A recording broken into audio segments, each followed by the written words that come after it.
Hey all you slashaholics, welcome back to Slash Sisters. I'm Slash Sister Hallie. God, that's a lot of slashes. And I am Slash Sister Jen. And if you're new here, welcome! We do fun horror stuff here, and we want you to go ahead and slash that subscribe button and come back to us week after week where you can join in on all the fun horror stuff that we do. We also want to remind you that we have an Etsy shop where you can find Slash Sisters merch, specifically designed t-shirts, patches, paintings, and lots more. Yes. Well, I also want to take just a quick second to say thank you to all of our long-standing fans and our new ones. We love doing this. We absolutely do, and we wouldn't be doing this if it weren't for you guys. Honestly, I have friends that message me and they're like, I love watching your videos, and Then why don't they comment on the videos? I know. We want you to comment for us because it does help us in the algorithm. Helps us get out there to other people too. And yeah, so I want to thank you all for being so generous and wonderful, and for the people that are commenting. We have seen comments starting to pick up recently too. Mm-hmm. But yeah, it's wonderful, and we thank you so much for joining us week after week. Yes, thank you. Today we are going to tackle a movie that has certainly had its level of controversy, from the way director Stanley Kubrick treated everyone, which was just except for shit. Danny. Yeah. Apparently he and Danny Lloyd, who plays Danny Torrance in this movie, had a very sweet and loving relationship, and it was very apparent. So.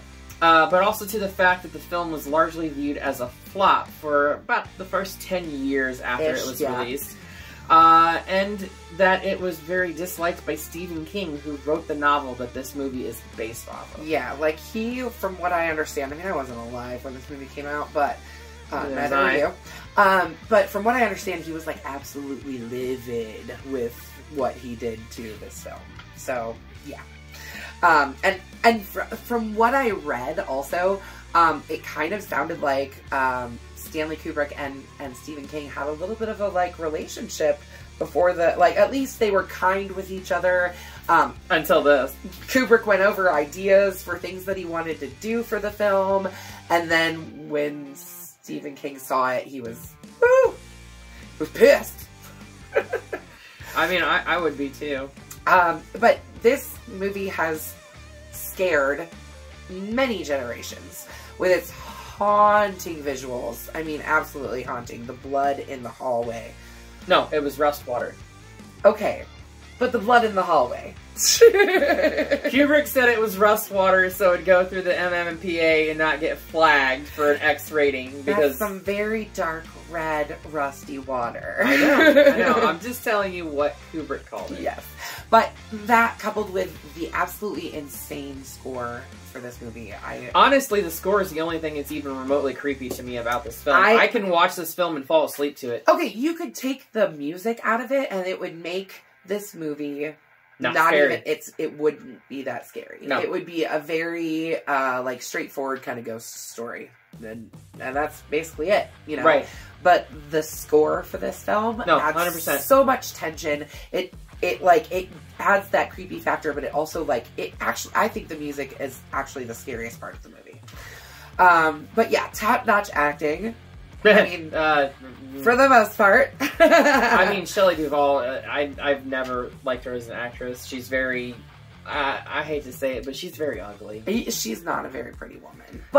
And she's not a very good actress either. But I also think that there was some circumstances when it came to this movie for her. Oh yeah, no, definitely. But yeah, it's definitely a movie that every time you watch it, a little bit more kind of opens up, and you maybe notice things that you didn't notice the last time you watched it. It's just got so much visual appeal to it that you can notice something new every single time you watch it. So now that we've been talking about the film for about 6 minutes before we actually get into the film, what film are we talking about, Jenny? The Shining! Yeah! If you couldn't figure it out already. Right. We are going to chop our axes into the haunting world of Stephen King and Stanley Kubrick's 1980 fright fest that is The Shining. Well, now this film is considered one of the most scary and important horror films of all time. At the time of its release, there were largely mixed reviews, especially from Stephen King, because of how much of the film deviated from the novel. Yeah, for sure. At the very first Razzie Awards, Shelley Duvall was nominated for Worst Actress for this film. She deserved that one. But it was actually rescinded in 2022 after more came out about Kubrick's treatment of Shelley on set. Including, I mean, it wasn't just her. It was everybody. They were made to repeat scenes, you know, 120 times. Specifically one scene 127 times that Shelley Duvall was made to repeat over and over and over and over again. We'll talk about that a little bit later when we get to it too. But yeah, it's because of the way that Stanley Kubrick treated her, she was her acting abilities, I think, were affected. I think her mental health was affected. She talks about that. I mean, she damn near quit acting after, and she did quit acting, but it wasn't right after this film. I think she did like things. I think she had like a TV show or something for a little while shortly after this, but then then she just came back. What was it, last year? Yes. I don't even know what the name of that film was. But Edward Furlong was in it too. Yeah, we'll link the name of the film down about. Anyways. Stanley Kubrick himself was also nominated for a Razzie that year for Worst Director. Definitely deserved that. Yeah. Definitely deserved it. Not for the result that he got, because the result of the film is beautiful and stunning. However, for the treatment of the cast, the crew, everyone. Yeah. Literally everyone. I mean, they say that man was a genius and had like a 200 IQ or something like that, which I believe. But that doesn't, it doesn't make the fact that you treated people like shit go away, you know? So, yeah, this film is often called one of the best horror movies of all time and was selected for preservation by the United States National Film Registry in the Library of Congress in 2018. Which is actually a quite esteemed honor to have. Yeah, I mean, we talked about this a couple months back when we did The Silence of the Lambs. That was also put into the film registry. So it's a very important film. So, now that we've talked about this for about 12 minutes now, let's go ahead and get into the film, shall we? We start the movie with the chilling music and the absolutely beautiful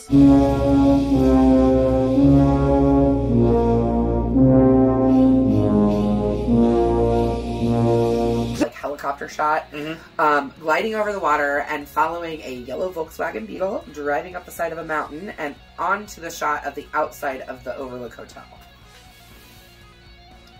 Jack Torrance is there to interview for a caretaker position at the remote hotel in the Colorado Rocky Mountains, which closes every winter from October to May. Yep.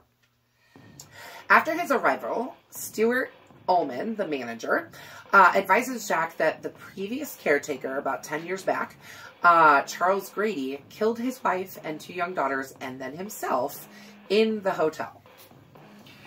Meanwhile, in Boulder, Jack's son Danny has a premonition of the hotel and then has a seizure. Yeah.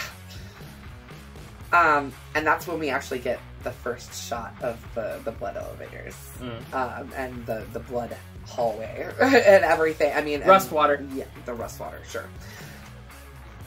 Jack's wife, Wendy, tells the doctor actually, I mean, you know, back in the day, doctors used to come to people's houses instead of you having to take the kid to, like, the hospital or something. Yeah, you ever heard of the term house calls? Yeah, that's what a house call is. That's what a house call is. When a doctor would actually come to the house. So anyway, so the doctor comes to the house to check on Danny, and Wendy tells the doctor about a past incident about 5 months previous, where Jack accidentally dislocated Danny's shoulder during a drunken rage, and explains that Jack has been sober ever since.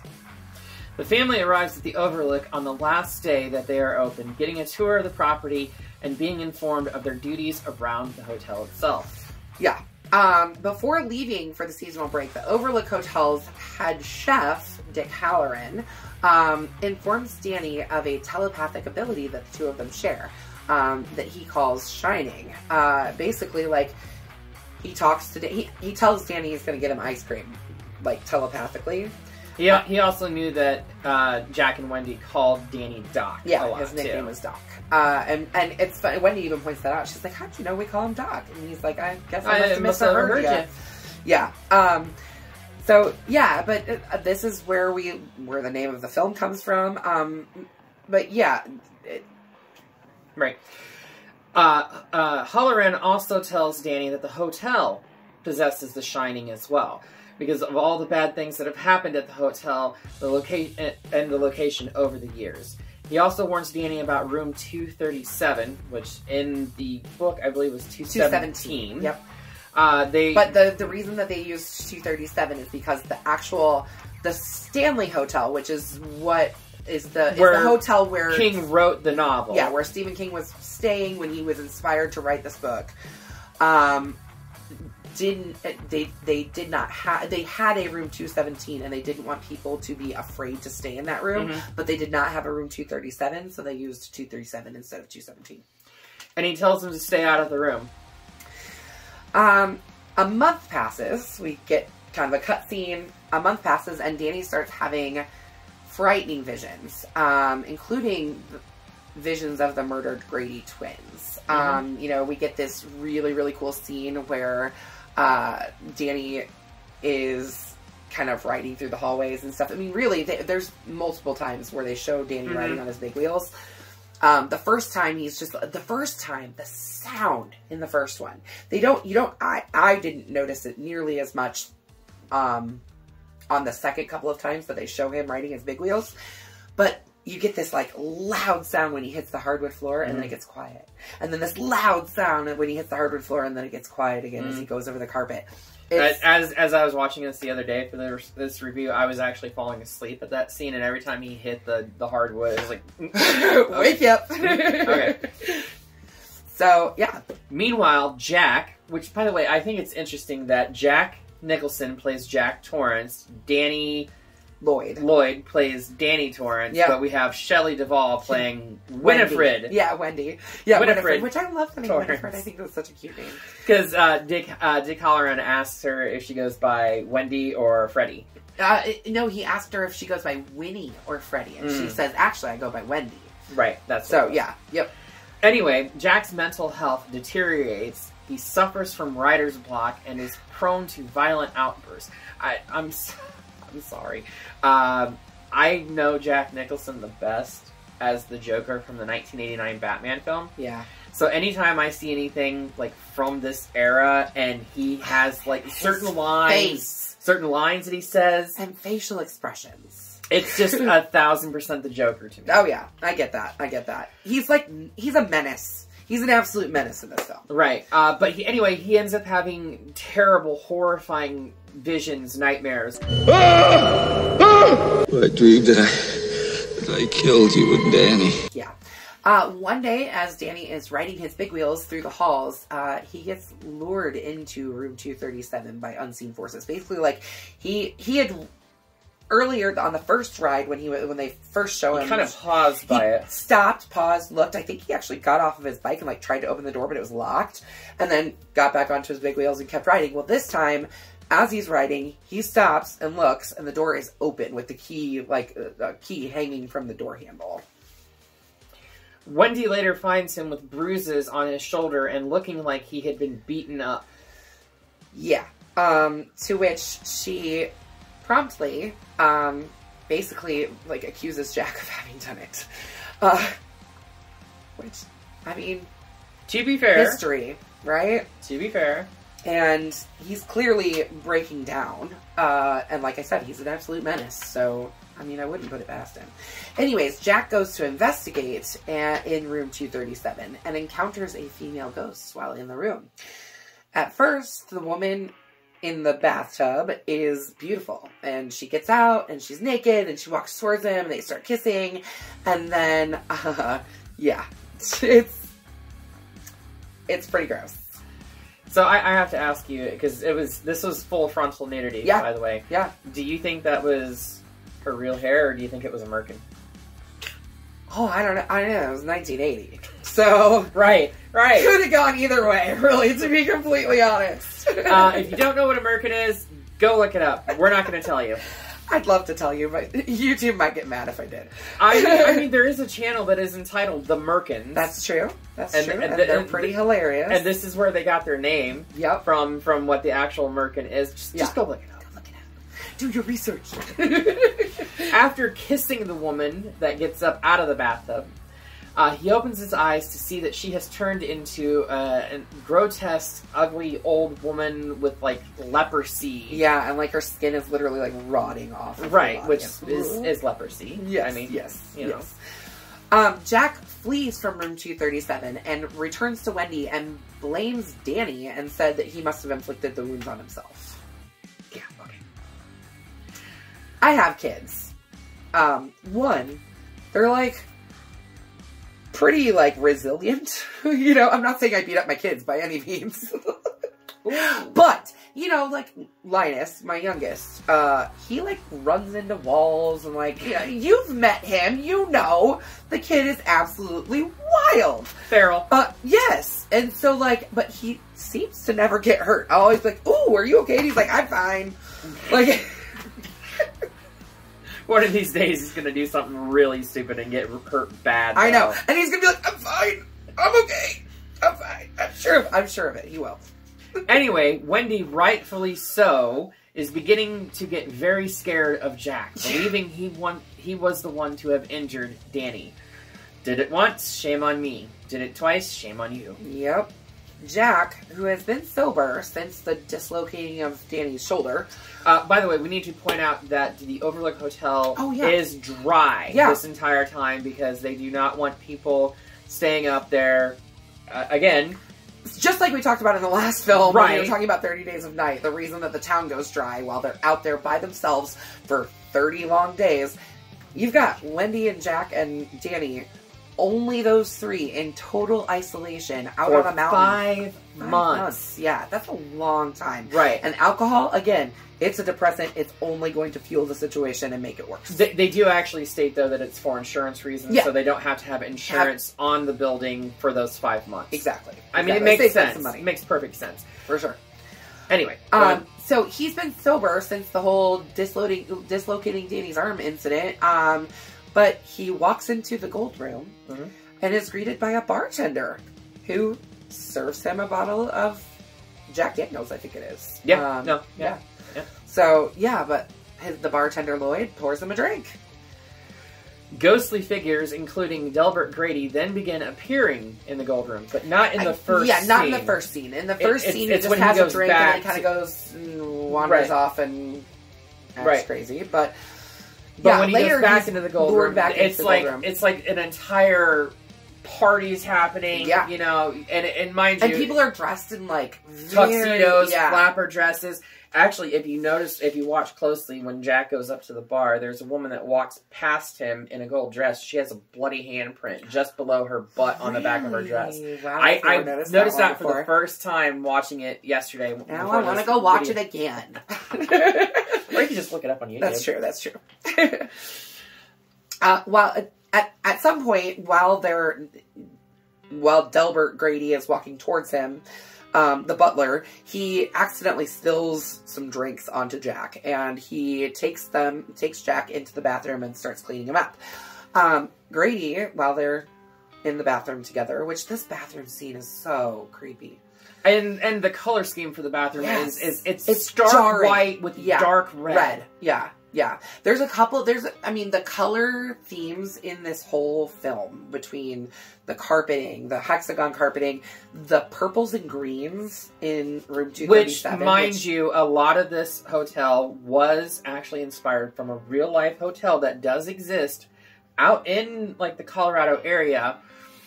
However, everything, the entire set was built on a studio set. Except for the exterior shots they did of, oh gosh, what was the name of the... I can't remember the name of the hotel that they used for the exterior shots. But they did actually do exteriors at the set as well. It just wasn't the same. It was basically kind of that they could blend it in to make it look like it was the same as the outside of the hotel.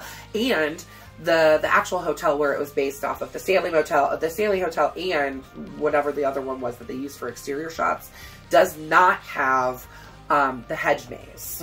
No, that was completely fabricated for this and everything. It never existed in any hotel or anything like that. Yeah.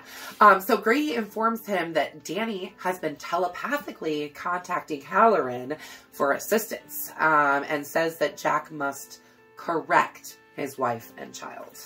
And then proceeds to tell him about, because at first he didn't remember, but then he proceeds to tell him about how he had to correct his wife and children. Yeah. Oof. Yeah, that whole scene is just downright scary. Creepy. Yeah, for sure.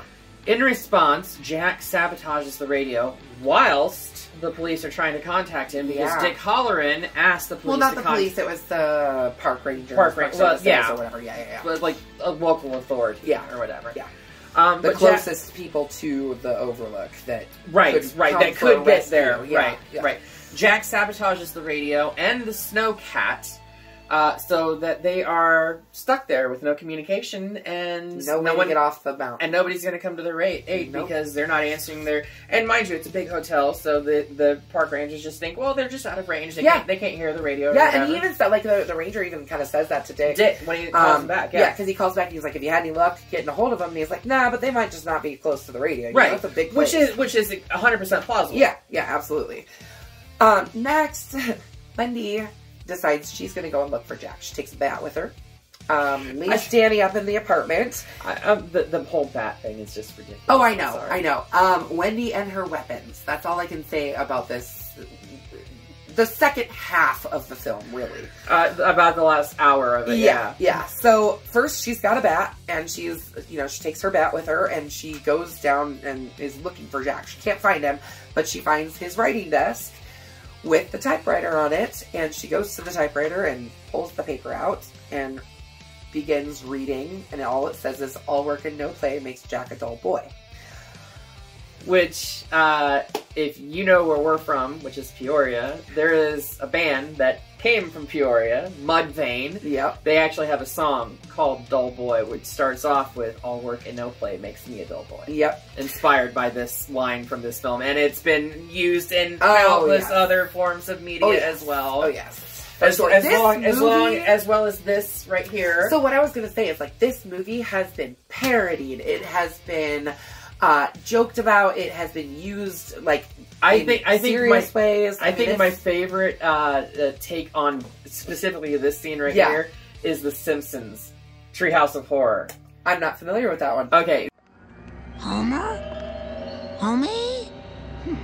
What he's typed will be a window into his madness. Feeling fine. Wow, that's a relief.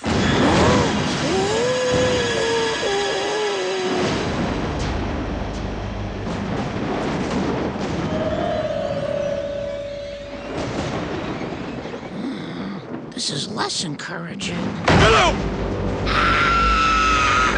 What do you think, Marge? All I need is a title. I was thinking along the lines of no TV and no beer make Homer something something. Go crazy? Don't mind if I do!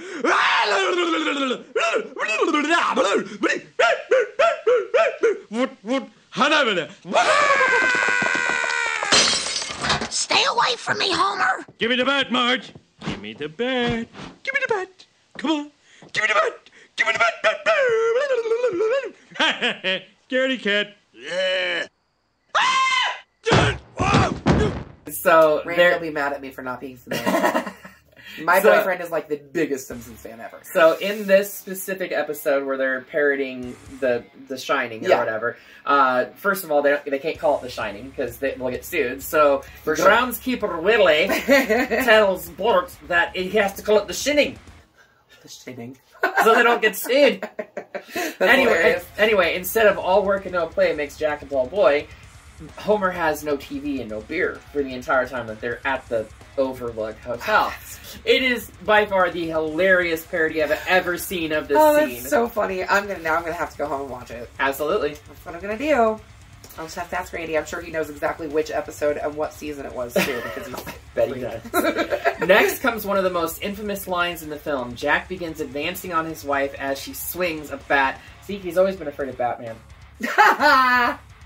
In this case, it's a Batwoman. Yeah, right? Trying to keep him back. So, she keeps swinging and kind of saying, get back, you're scaring me. I mean, this... 127 times they filmed this scene.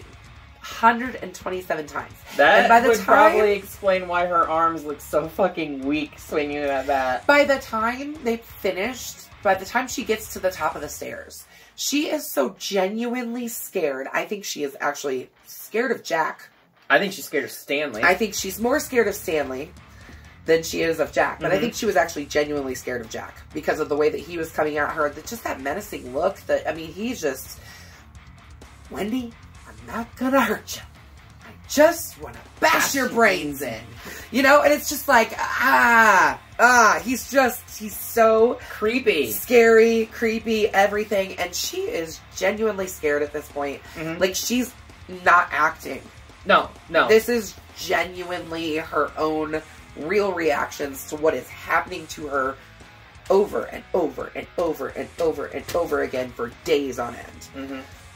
Not to mention the exterior lighting that's coming in through the windows was very high wattage lights that made this set very hot. Yeah, because they needed it to have that brightness from like the snow. Yeah, exactly. Because we're here in central Illinois, and if you look out our windows right now, it's gonna burn your retinas. It's freaking bright. When the sun reflects off of that white light. At least when this video was recorded. We don't know what it's going to be like. I don't know what it's going to be like in a couple of weeks when this comes out. But right now, as we're recording, it's very cold out. There's lots of snow on the ground. It's really a perfect time for us to be reviewing this movie. Right. We do try to time these things pretty well. We do. Yeah, so this is that infamous scene. It's real exhaustion. It's real fear that she's displaying. It's just, yeah. She does eventually start swinging the bat and making contact with him, first with his hand and then upside his head, where he proceeds to fall down the steps backwards, landing with a thud and doesn't move. I think that's when he hurts his ankle too. Must be. Yeah, because then he's like stumbling for pretty much the remainder of the film. Yeah, because when he goes to get up in the pantry, that's when he knows his ankle is hurt. Yeah. So, speaking of the pantry, she actually begins dragging him all the way back into I can't the believe kitchen. that her frail ass dragged him through that hotel. She's very small. She's very thin. She's not... I mean, she played fucking Olive Oil. Me, Hallie, we could... we're big women. I could put my body weight behind something and pull with a lot more force than someone who weighs like 110 pounds soaking wet. It's like, I'm like 3 of her, okay? You're not more quite, like 2. I'm more like 4. Okay, whatever. But either way, as a bigger woman, I'm strong. It takes a lot of muscle to carry around this much weight. Anyways, we're strong.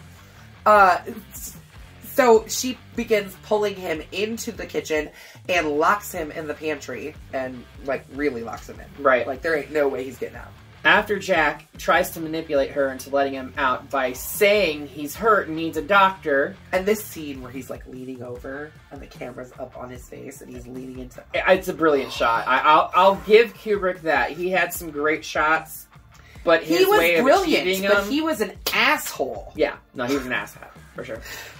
Wendy tells him that Danny needs the doctor more importantly. Yeah. And that she'll bring one back. And that she would be leaving in the snowcat to try to go and get the doctor.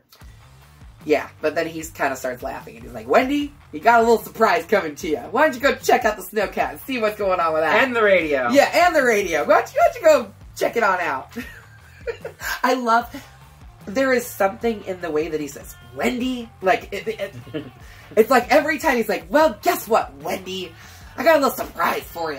Like, he's just, like I said, he's such a fucking menace. Oh. Mm-hmm. Back in their hotel room, Danny, who is basically, at this point, out of his fucking mind. Yeah. His imaginary friend... Wendy has kind of, like, fallen asleep at this point. And she's, like, laying in the bed. Yeah. But Danny's imaginary friend, Tony, who lives in his finger... has in his mouth. He lives in his mouth. He talks to this figure. Right. Anyway, Tony has taken over Danny's controls. Okay, whatever. And begins to frantically repeat the phrase, red rum, red rum, red rum. He even grabs... Red rum. He even grabs Wendy's lipstick and writes it on the door before creepily waking her ass up. Yeah, by literally screaming red rum over and over and over again. In the meantime, Grady comes to visit... Excuse me. Grady comes to visit Jack in the pantry. At the pantry. At the pantry. Yeah. He's like at the door of the pantry. And informs him that he has not taken care of the situation with Danny and Wendy. And basically, he says, are you going to handle this situation? Because if so, I'll let you out. So the ghost physically manipulates the door and lets him out. And this is really the only scene where we see a ghost actually manipulate the situation. We don't even see it. No, we hear it. And then we hear the door being unlocked, and then he walks out. But yeah, I mean, it's really the only time that a ghost actually, like, really manipulates the situation. And he actually, like, physically lets Jack back out into the hotel, which is... Right. Shit's about to get crazy. So, grabs an axe and treks his way up to their apartment, which is in the hotel, mind you. Wendy locks herself and Danny in the bathroom while Jack begins chopping through the door to get to them. And I love this scene because Jack Nicholson was a firefighter before he became an actor. Yeah. So they actually had what normal sets have, which is hollow core doors for doors that are on the easy sets. to kind of break down. Right. He blew through the door so goddamn fast that they had to go out and get a solid panel wood doors. So he could go through it and take for both his time. Of them. There was 2 doors that he got through. Yep. And he had to. Yeah. They got real wood doors so that. So it'd be more authentic for him swing because I wonder how many doors they went through because they shoot these scenes like we said, one of them was 127 times.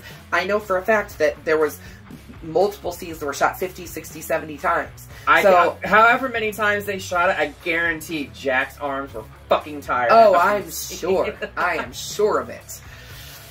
But yeah, he blows through the one door and then starts coming through the bathroom door, and that's where we get one of the greatest lines ever, and that's... Here's Johnny! And it was totally improvised, too. Like, it was not in the script. It was just something that Jack Nicholson thought of on the fly. But it is something that has been parodied, spoofed, copied thousands of times in multiple forms of media. Yeah. So, before he could get to the bathroom door... Wendy was able to get the window open enough for Danny to slide out and slide down the... Like, do a little sledding. Snowbank. Yeah, do a little sledding down the snowbank. And so he was able to get out safety. Wendy goes and grabs her knife because, I mean, okay, first off, she's running around like this with the bat for forever. Well, it was like this. Yeah, with both hands. And then they just show her, like, running through the hotel, like... Knife up in her hand. Other hand like this. Like this. The whole time. It was some of the worst fucking acting I have ever seen in my life. And I honestly think that it was just because she was so goddamn traumatized. I think she was exhausted. Jack and Stanley and everything else at this point. Yep. Because didn't Kubrick shoot this in chronological order? I think so. For what I think I remember reading that. I don't know. Don't quote us on that. But right. Even if he didn't shoot it in chronological order, you're talking about shooting the same scene over and over and over and over and over again. Right? To the point where, like, that is going to cause insanity and trauma and just a lot of That's the definition of insanity, actually. Doing the same thing over and over and over again and expecting a different result. That's, so... Way to go, Kubrick. Glad you're dead. So... Halloran arrives back at the Overlook. He kind of like calls ahead to like one of a garage to get a snow cat ready for him. Well, she's about 5 hours away from the garage. Yeah, like he flies from Miami back to Colorado, drives 5 hours in the snow in a car that he obviously rented from the airport. Yeah, gets a snow cat and then drives at least a good... At least 30 more miles to the hotel. Yeah. Because they say it's about 30 miles from a town. Yeah. So, I mean, and who knows how long that took. At some point, he sees a freaking semi-truck that was jackknifed on the side of the road, you know? And actually, that's a really funny scene. I don't know if you knew this or not. I don't, but I do. So they show the semi jackknifed on the side of the road. It hit a red Volkswagen Beetle. In the book The Shining, Jack Torrance's car is a red Volkswagen Beetle. Not yellow? Not yellow. And apparently that was kind of, from what I read, Stanley Kubrick's fuck you to Stephen King. Like, nope, this isn't your story anymore. This is my story. Anyways. You know, I think I actually did hear that at some point, but... Yeah, so, he drives in the Snowcat, gets all the way up to the Overlook, and basically just, like, walks in, because the door's still slightly ajar from when Wendy went out to find the Snowcat of theirs. Right. To be demolished. So he arrives at the hotel and distracts Jack, which allows Wendy to escape him, finally. Yeah, from the apartment. Right. Jack sneaks up on him, and literally just, like, axes him in the chest, taking him out.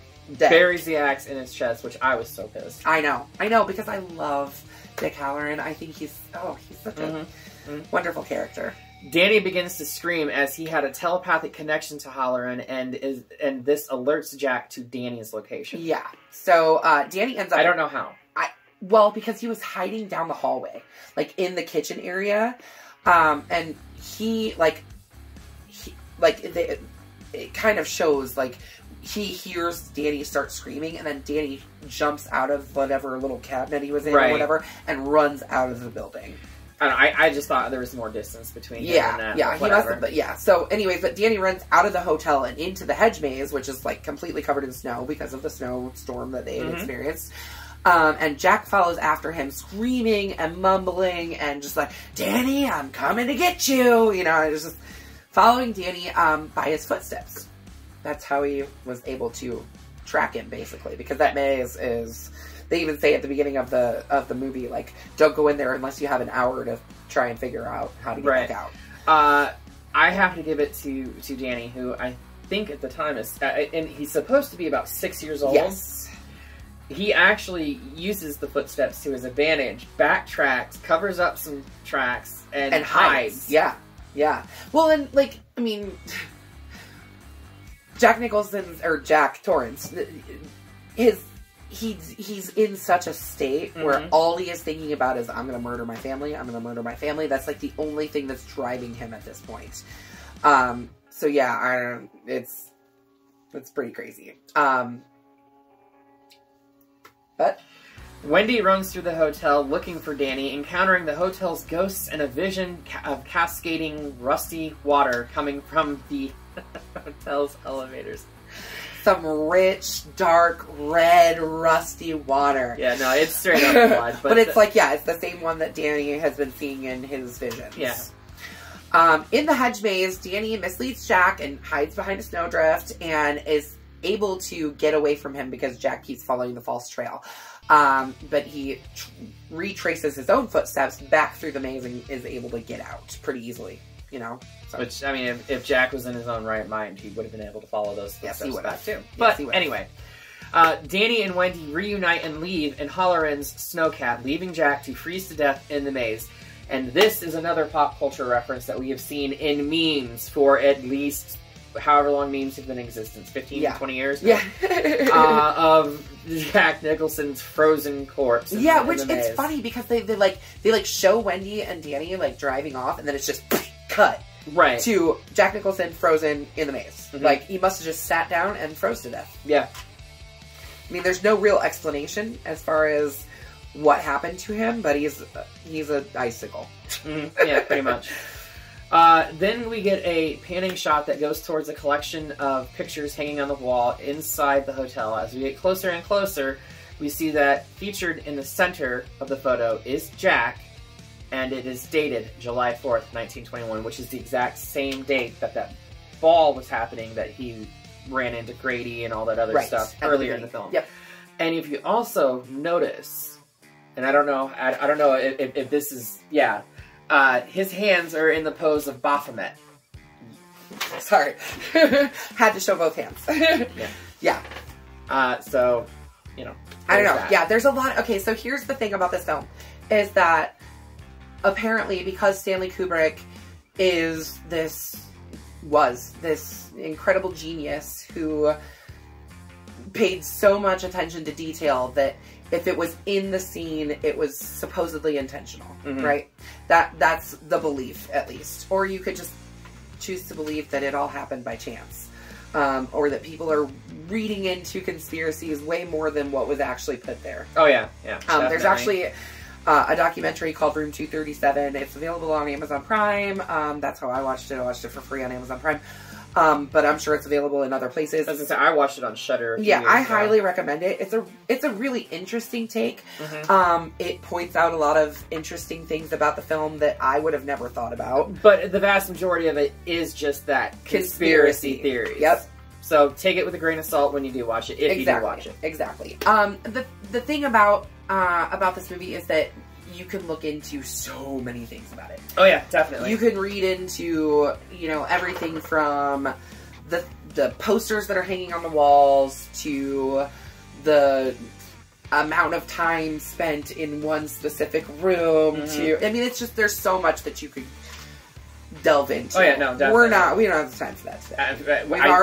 We've already spent way too much time covering this. Let's just, it's a straight up bloody machete up for me. It's such a great film. It is iconic. It's creepy, it's scary. I do actually love the sequel way better than this, though. See, I just started it and I haven't finished it yet, but I like it so far. The sequel is why I wear a hat. We'll call her Hallie the Hat. Yeah. Instead of Rose the Hat. Right. Alright, so we're going to send this straight back to the Overlook Hotel and back to hell where it belongs. What would you like to do next, Hallie? Let's do something different, something a little newer, something that I actually haven't even seen yet. Really? Yeah. Oh, you're going to love it. I love it. Maybe you're not going to love it. We have very differing views on things sometimes. This is very true. But we're going to take a look at something a little bit newer called Happy Death Day. Yeah.